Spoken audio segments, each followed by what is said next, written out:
નમસ્કાર, આપ જોઈ રહ્યા છો નેશન પ્લસ ન્યૂઝ. હું છું આપની સાથે હેતલ ભગત. વડોદરા નજીક આવેલ કોયલી ગુજરાત રિફાઇનરીમાં બ્લાસ્ટના મામલે મેજિસ્ટ્રીયલ તપાસમાં તપાસ અધિકારીએ તબક્કાવાર અધિકારીઓને કેબિનમાં બોલાવી જવાબ લેવામાં આવ્યા હતા.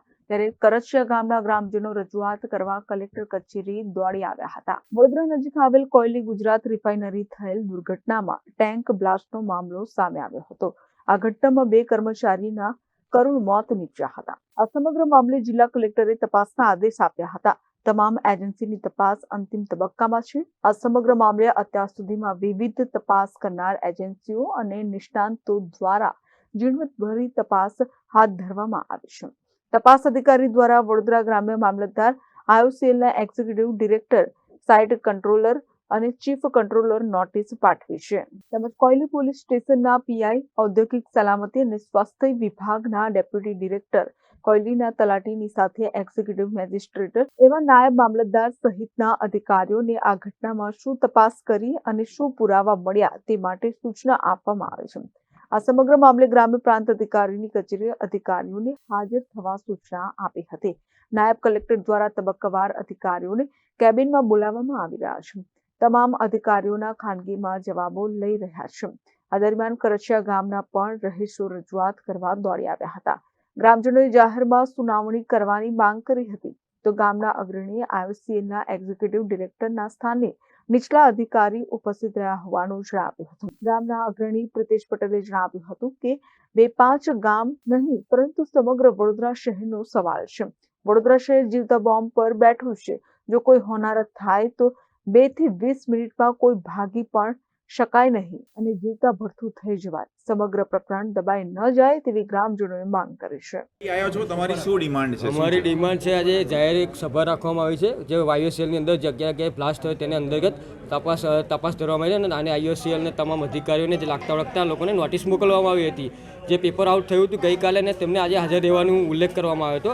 તો આજે એ સંદર્ભની અંદર અમે ગ્રામજનો તરીકે અને ગ્રામ આગેવાનો તરીકે અમે હાજર રહ્યા છે. તો આજે સરકારી અધિકારીઓ અને સરકારી કલેક્ટર સાહેબ જો હાજર રહેતા હોય તો આજે ED સાહેબ, IOCLના ED સાહેબ જે એમની ફરજની અંદર છે તે આજે કેમ હાજર નથી આ સભાની અંદર? અચ્છા, જેનું અત્યારે નામ બોલાયું એ નથી આવ્યા. આજે એક્ઝિક્યુટિવ ડાયરેક્ટરનું નામ બોલાયું છે. આજે ED કહેવાય ને, આજે એ આવ્યા નથી અને એમની જગ્યાએ લેન્ડ એક્વિઝિશન ઓફિસર છે, એમના જે નીચેના અધિકારીઓ છે એ એમની જગ્યાએ ગયા છે અંદર. તો એમની સત્તા જ કોઈ નથી. ચર્ચા કરી રહ્યા હતા. સમગ્ર બ્લાસ્ટ થયો, કોઈ જગ્યાનો અભાવ હતો, કોઈ તકલીફ લાગી રહી હતી, શું શેના કારણે બ્લાસ્ટ થયો આપનું અનુમાન? બ્લાસ્ટ તો આવે જો એ લોકોની કોઈને કોઈ મિસઅન્ડરસ્ટેન્ડિંગ કે કોઈ લોકોની બેદરકારી જ કહેવાય. કેમ કે આટલી મોટી વિફાની અંદર જો એ લોકો વિકાસના દાવા અને સેફટીના દાવા કરતા હોય, જ્યારે અમારી રજૂઆત આગળ પણ નવા બ્લાસ્ટ બને એની અંદર અમે કરેલી જ છે. અને સમસ્ત ગ્રામજનો આજુબાજુના જે રસ્તાઓમાં જે ડિઝાસ્ટર થાય ને જ્યારે પબ્લિકની ઉપર જે પ્રેશર આવી જાય ને, પબ્લિક સમસ્યાઓ મુકાય છે, ત્યારે બી અમે રજૂઆત કરી છે. એને લઈને અત્યાર સુધી આ લોકો કોઈ નિવેડો લાવ્યા નથી. અને અગાઉ એને માટે અમે અગાઉ પણ રજૂઆત કરી, અત્યારે બી રજૂઆત કરીએ છીએ કે આ સમયે માંગણી અત્યારે એટલી જ છે કે આજે મોટામાં મોટી હોનારત થઈ, બરોબર છે, તો આજુબાજુની અંદર જે 18 મીટરના રસ્તા હોવા જોઈએ, જે ફાયર સ્ટેશન સ્થાપવા જોઈએ, 3-4 ગામડાઓ ગ્રીન બેલ્ટ જ નથી અમારા સ્થાપવા જોઈએ, એ નહીં સ્થાપ્યા. અને આજુબાજુ આ લોકો ગ્રામને કવર કરીને મોટી રેલવે બનાવી દીધેલી છે. જે રેલવેથી અંદર કેવું છે કે આજુબાજુને જો આવું હોનારત થઈ જાય ને તો 2 મિનિટ કે 20 મિનિટ તમે ગણો તો ભાગવાનો ટાઈમ જ ના મળે ને, જીવતા ફૂંકાઈ. આજુબાજુમાં અમારે રેલવે આવેલી છે. 1-2 લોકો નથી આજુબાજુમાં. કરચિયા ગામ. પરિસ્થિતિ શું હતી? પરિસ્થિતિ એટલે તમે ગામની અંદર તપાસ કરી હોત તો આજે અમને ખબર ઘરની અંદર લોકોના વાસણ પડ્યા છે, સામાન પડ્યો છે, લોકોના બારીઓના બ્લાસ્ટ એટલે આજે ભૂકંપ કરતા પણ ખરાબ ધ્રુજારી કહેવાય ને, એવી ધ્રુજારી લોકોના ઘરની અંદર ક્રેક આવેલી છે. આ બ્લાસ્ટની ઇફેક્ટ એટલી ખરાબ થયેલી છે.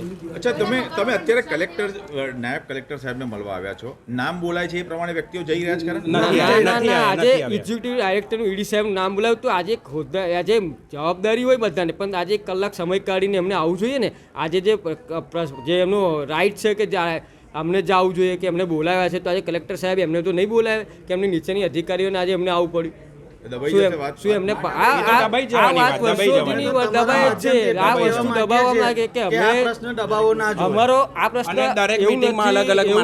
અમારો એકલો જ પ્રશ્ન છે. આજે સમગ્ર વડોદરા એક જીવતા બ્લાસ્ટ પર બેઠેલું છે, બોમ્બ પર બેઠેલું છે. આજે એક સમગ્ર નાના 3-4 ગામડાઓનો કે 5 ગામડાઓનો કે 10 ગામડાનો ઇસ્યુ નથી, સમગ્ર વડોદરાનો ઇસ્યુ છે.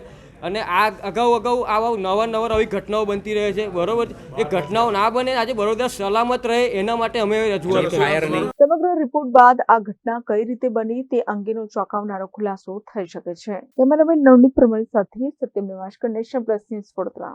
સમાચારોના સતત અપડેટ મેળવવા માટે અમારી નેશન પ્લસ ન્યૂઝની યુટ્યુબ ચેનલને સબસ્ક્રાઇબ કરો, બેલ આઇકન દબાવો અને જોડાયેલા રહો ફેસબુક, ઇન્સ્ટાગ્રામ અને ટ્વિટર પર.